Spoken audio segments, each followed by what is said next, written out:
let me warn you about a couple of things. I may get out there a little once in a while. Be patient. I'll come back. I have a degree in philosophy. That ought to excuse those mental lapses, right, ma'am? But the other thing that means is, if you have any questions, not just about knife making, but about anything, I can answer any question on any subject because I have a degree in philosophy. Make sense, young man? Philosophers are like weathermen. You can just say anything and nobody will challenge you. They just let it go and pretend like you know what you're talking about. So it works out real good. The other thing I should warn you about is I'm a retired cop.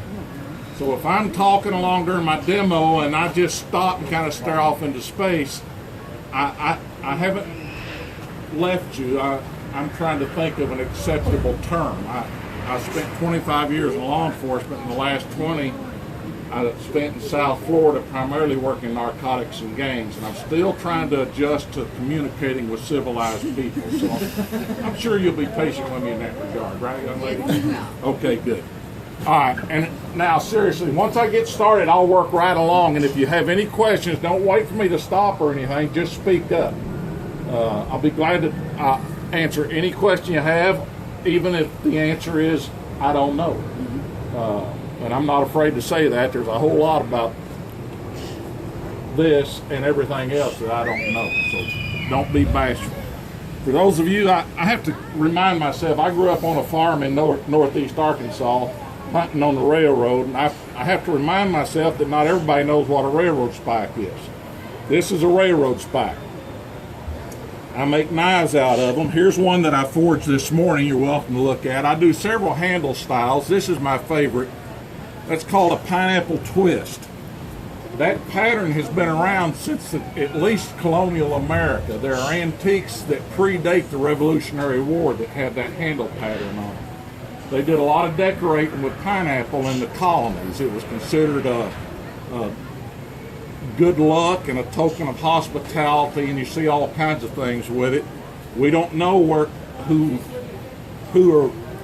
came up with it. We just know that it was very popular. If you're interested in that, these are the steps that you go through to do that handle. Now, to save you some time, I know that it won't be very long at all, and some of you guys will be having your shirt tail tugged on, so I try to move things right along. That's right, young lady. So, in the spirit of that, I have already done all the steps on this up to here. So in a minute, I'll get this hot, stamp my name on the end of it, then I'll get it hot again, and I'll untwist that handle, and it'll turn this into this. So that's what I'll be doing. This one's very sharp. That's the reason I set it back here. Pick any of that stuff up you want to look at. If you're under 18 on probation or a woman from Louisiana, I'd rather you not handle that sharp knife. No women from Louisiana here? I didn't get challenged on that. That's pretty cool. I'm burning bituminous coal, soft coal. Now my fire has died down. It'll take it a minute to catch up. And the first heat, of course, will take the longest. But once we get everything hot, this will go very quickly. First thing I'll do is stamp my name on the head of that knife. That's probably foolish. The smart thing to do would be wait until it's finished, see how it turns out, and decide whether to put my name on it. Wish you could do that with kids, give them a number, and when they're about 16, the family decides whether they're going to get your name or not. Take a lot of pressure off, wouldn't it, ma'am? He's looking a little worried.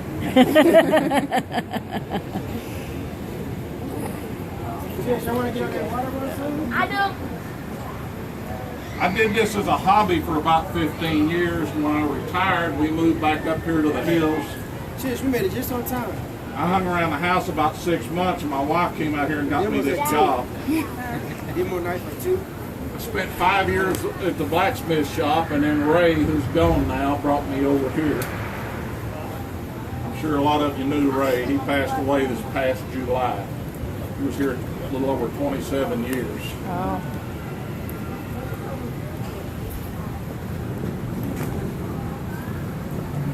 It was quite a compliment the Raider recruit me over here. I think he thought since I've been a cop so long that maybe I could put up with him. Nobody else would be able to. I really think that's what the deal was.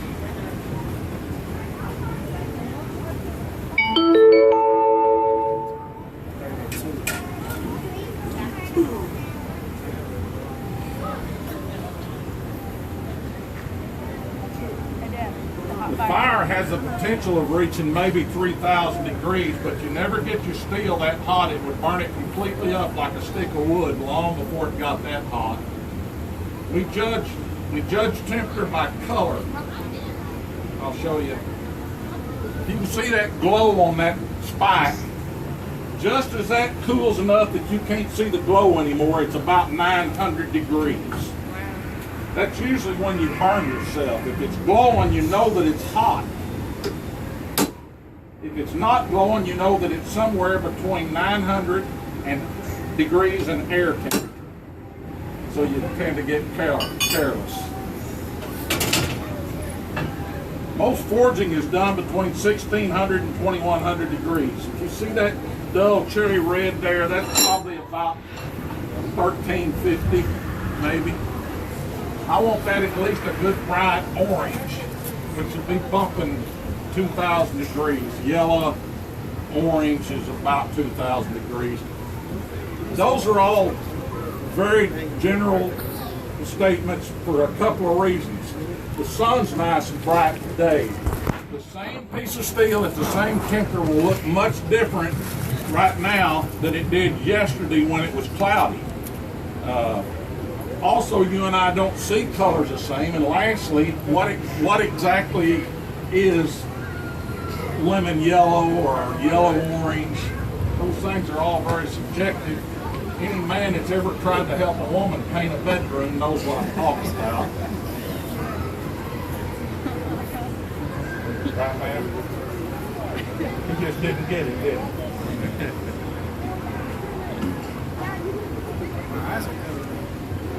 Hey Joe, give me my phone. I want a videotape. Although my phone don't have much space on it. Alright, here it goes. Now that stuff you see falling off of there is called scale. Boy, that thing looks like a dog pound. That's basically souped up rust. When you bring that steel up to forging temperature, the surface of it oxidizes very fast.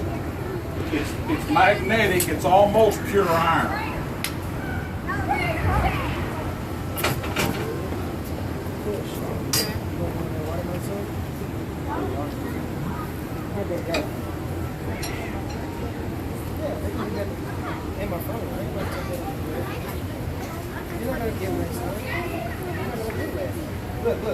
Start on the blade now. Like I showed you, what I just did was the transition from here to here. That looks very complicated. I like to bring this out and impress people, but the truth of the matter is, it's the sequence of those steps that gives you that nice diamond pattern. If you break this down into the individual operations, it's just basic blacksmithing. Cut a shallow groove in all four sides, twist it, hammer it square, cut grooves again, untwist it half as many turns as you twist it the first time. It really is just very basic. Blacksmithing's about 3,000 years old. This technique's about 300 years old. And you kids, guess where I learned to do that? Internet. Right.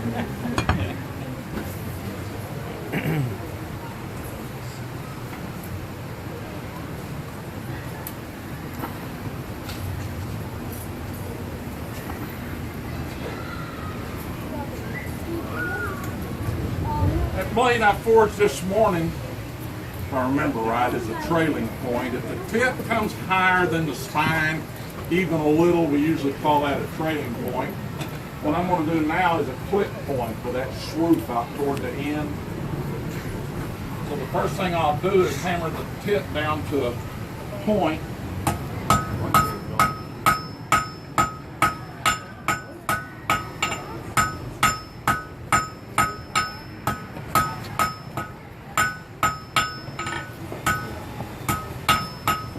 Now, you see I've got that tip pointed down when I'm going to want it up much higher with a curve in it, like this. The reason for that is, when I start hammering this edge, see how thick it is? When I start hammering that edge thin down to a cutting edge like that one, that metal spreads in all directions. The blade will get wider, but it also spreads this way. When it spreads this way, it's going to push that tip up and give me that nice graceful swoop. Matter of fact, probably too much, and I'll have to adjust it.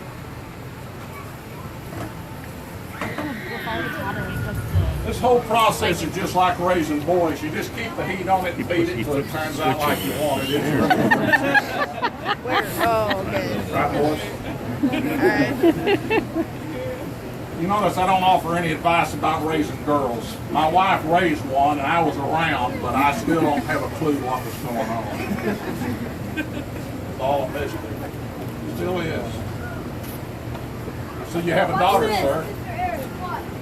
2. God bless you. Either one of them teenagers yet? Either one of them teenagers yet? Hang in there. Huh? Most of them regain their sanity by the time they're 25. Yeah. Done?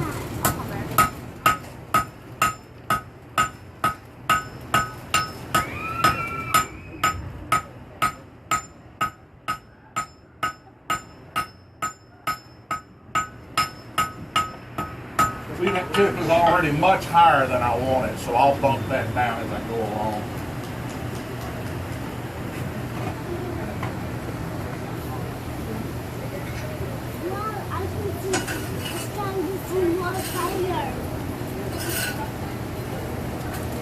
By the way, I mentioned the internet. There's lots of valuable information on the internet. But blacksmithing and knife making is like many subjects. The danger of trying to learn stuff on the internet is this. If you don't know who the source is, or if you don't already have a basic foundation, it makes it real difficult to sift the gold nuggets from the organic fertilizer. And there'll be a lot more organic fertilizer than there will gold nuggets.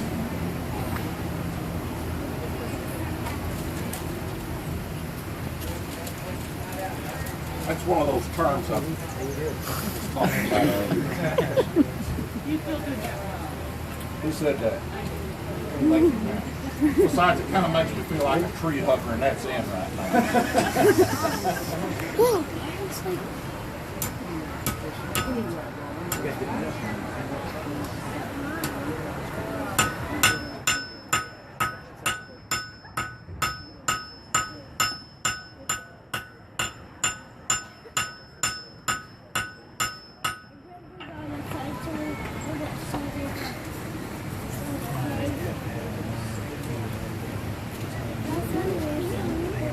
I do hug a tree once in a while, but it's usually when I'm cutting wood on one of those bluffs on my place. I'm trying to keep from sliding down it.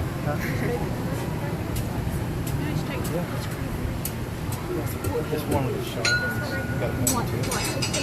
No, he's not making it. Fiery. He's making it right now. It's in the fire. See? See, look, Mom.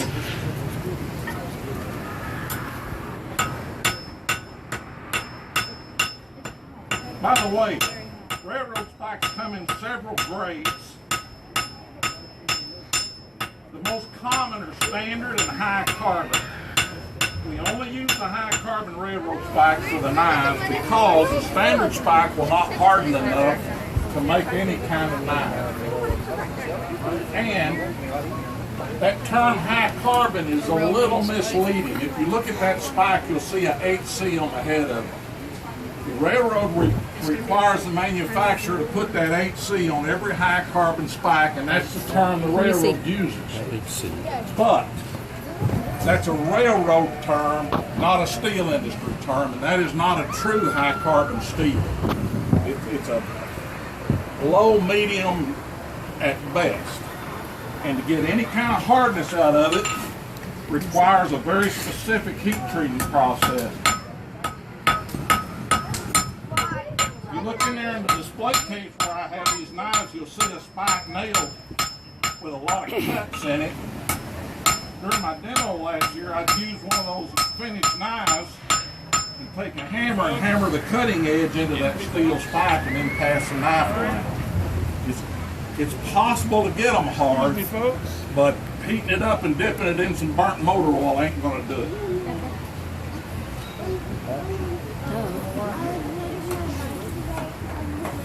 It gets hot quick. It'd be a lot easier to take a piece of bar stock and make a knife, and I could get an excellent knife steel, enough to make a knife for 50 cents. In bar stock, it'd make it a lot easier to make that knife. Having said all that, why do you suppose I continue to make knives out of railroad spikes? There's a simple reason. They sell well. Right? That's a good, honest answer. I think the reason they sell well is people just like the idea of seeing something that they recognize turned into a knife. It's the silk purse out of a sow's ear thing. It's the same principle that a lot of you ladies began your married life with and gave up very short. Right, young lady? I was going to say, yeah, you're not saying no, you're just not saying it.